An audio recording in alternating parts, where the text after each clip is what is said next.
Hello everyone, this is Matt and Kay from Happy Trails Hiking, and we are at Robertsville State Park in April of 2018, and we're out to do a quick weekend camping trip, and we're going to give you an update on our 6-person dark rest tent.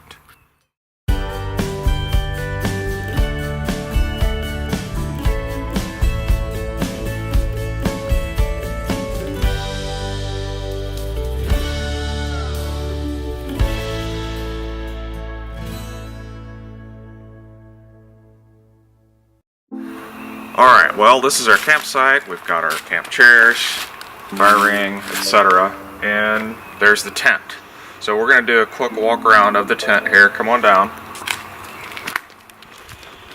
You know, the thing I still like about the tent after a year, Matt, that I can set it up by myself. Right, and it was approximately a year ago that we bought this tent, and Kay set it up for the first time by herself in the dark. And it was up before I even finished getting stuff out of the car. So it's easy to set up, as our previous video shows, but it's not without its flaws because it's inexpensive. It's got these stakes here that are easily bent. I think I bent that sometime, you know, on a rock or something. So one potential upgrade we might consider in the future is a heavier type of a stake, but honestly you don't have to have it, so I don't know if I'm even going to get that crazy about it. So just walking around the tent here a little bit. The fly is easy to put on, easy to put off. And so the hardest part about it is just getting it tossed over, but if you've got 2 people, it's not a big deal.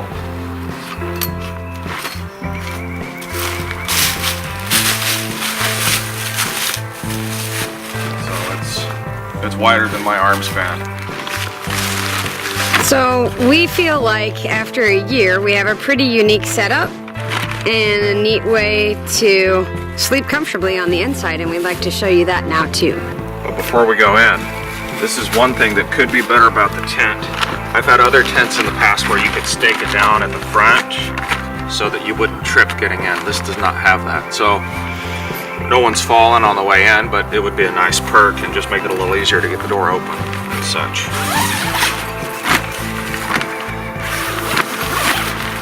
Go ahead and open the door up here. In our previous video, which we linked, we showed you how dark it was inside at around 9 a.m. and we're at about 9 a.m. now, and it's very easy for me to get into. I'm about 5 foot tall and can stand up most of the way in the whole thing. The thing we'd like to show you is our electrical setup inside of the tent.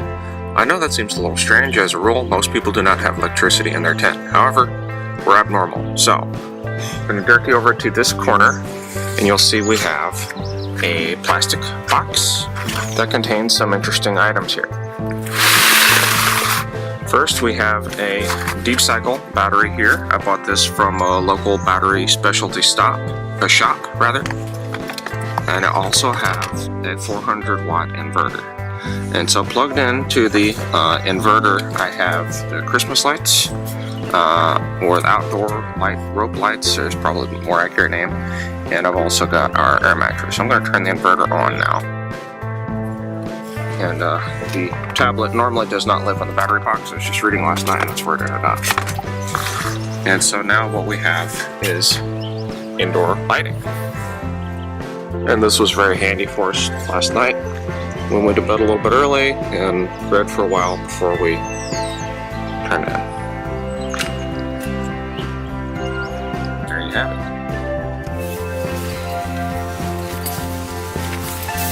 And so we have a queen size air mattress in here, and so that takes up the vast majority of the room. And then we found that we got really cold last October, and that was the last time we'd gone camping. And the reason for that is the top of the air mattress is vinyl. There's essentially no insulation underneath. One of the things you have to have when you're camping is insulation underneath you. So we went and we purchased these 3-inch thick kind of narrow twin mattresses This is probably the fanciest setup I've ever had in a tent for sleeping. But you know what? We slept awesome last night. So. We did, and they fold, so it's a tri-fold thing, and they fit in the back of my Toyota Camry pretty well. So that's about all we've got for you today. We just wanted to show you the updated setup. Until then, or until next time, happy camping.